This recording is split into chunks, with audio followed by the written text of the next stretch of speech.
Ünkü ummatta Beni İsrail kavm demeyeler mi? Hazreti Musa, Hazreti İsa Peygamberin kavmına, ummatına.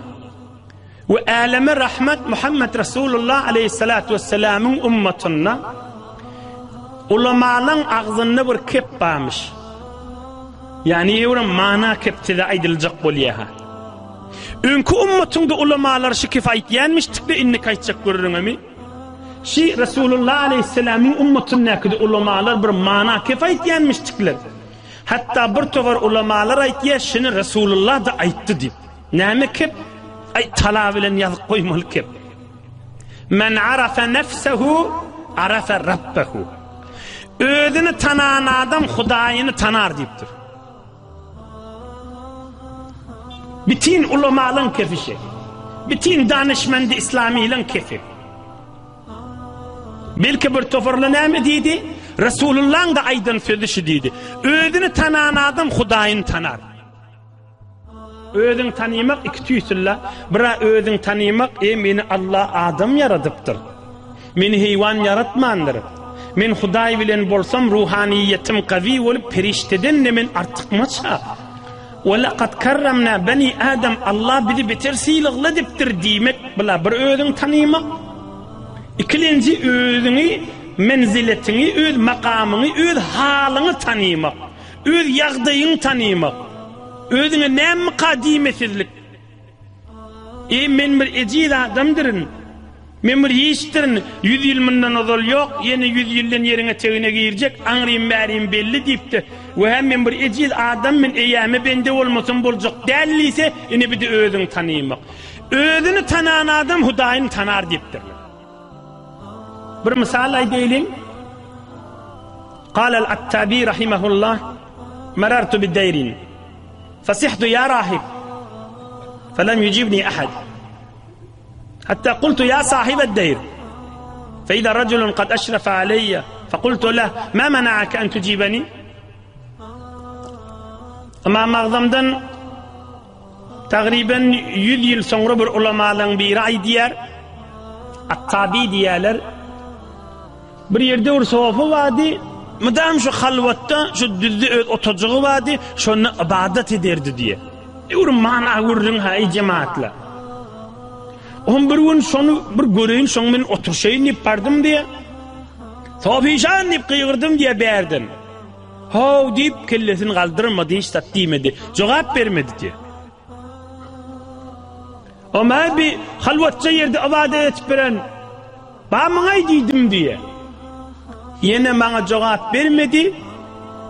11 neçe dakikadan sonra yukarıdan bir kelle çıkıp näme işin ma dedi. Yankı şol ibadet etpiren adammış. Onda näme bana cevap vermedin de dedim diye berka adam. Ol adam özünü tanan velidir, bir veli adammış ol. Manası etşeyen adamlardanmış. Sen niptir, bana sofişan ne kıyırdın deyiptir. Men adım tutmadın ki sen niptir. Sen adın näme deyiptir. Bana okuyup verin manasını. Kultu ve mesmuka. Kale ismi el-kelbul aqur.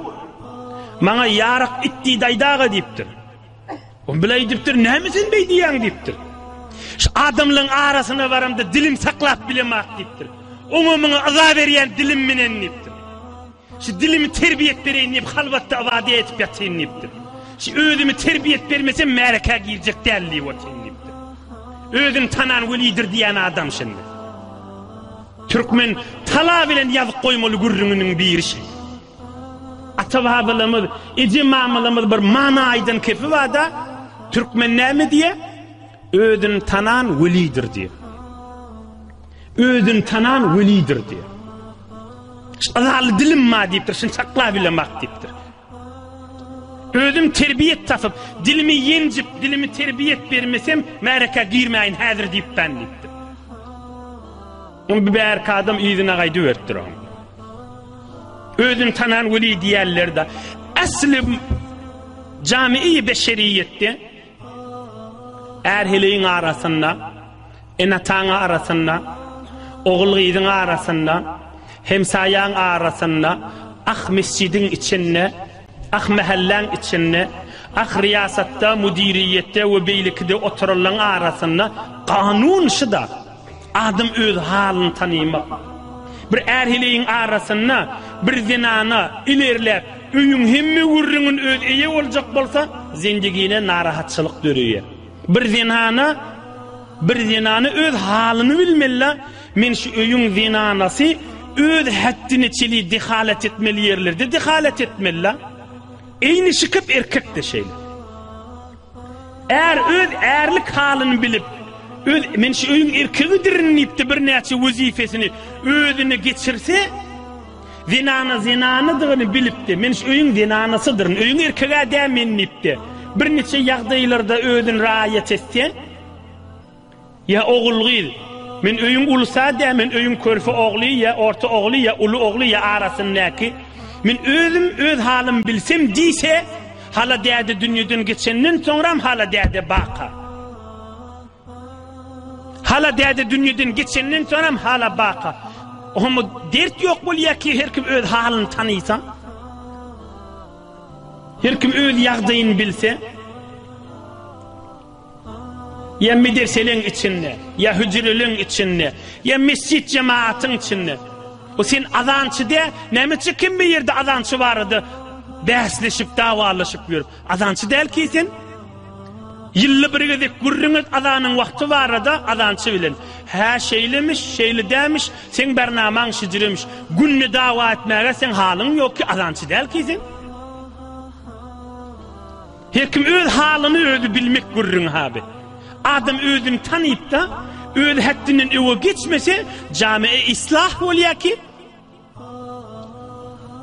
Ya hiç zaten şeriattan haber yok. İki tane büyük alimin arasında dava turacak olup oturan yerine nazar veriyor ki. Subhanakallahumma ve bihamdika ve tebarakasmuka ve teala cedduka ve la ilahe gayruk.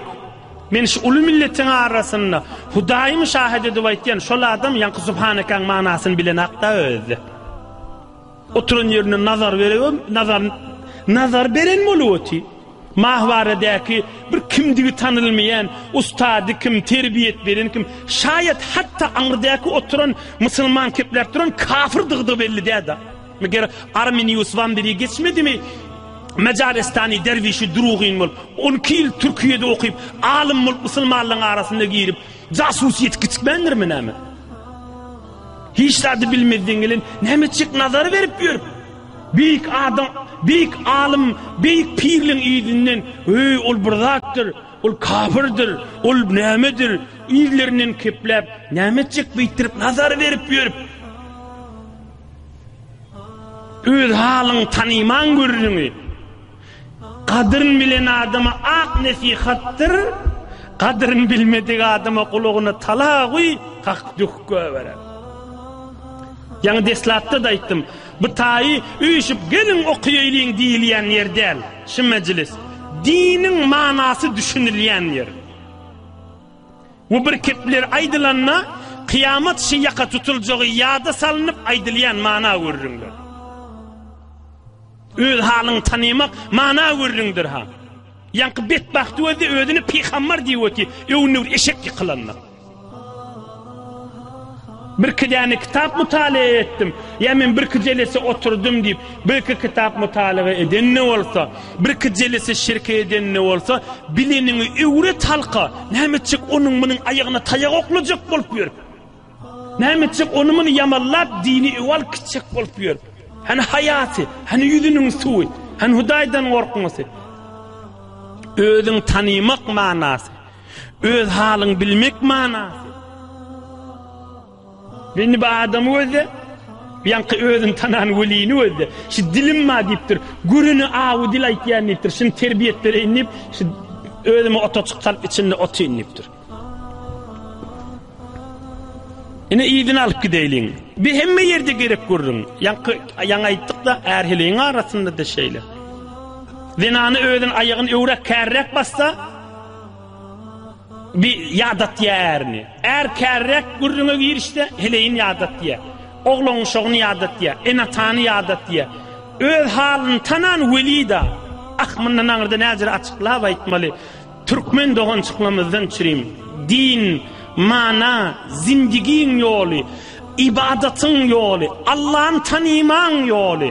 Öz halyň tanyp da ahiretine gaşyn gidip Allah'ın rahmetine düşmän ýola aýdylypdy, kadryny bilene mana görürlerdir.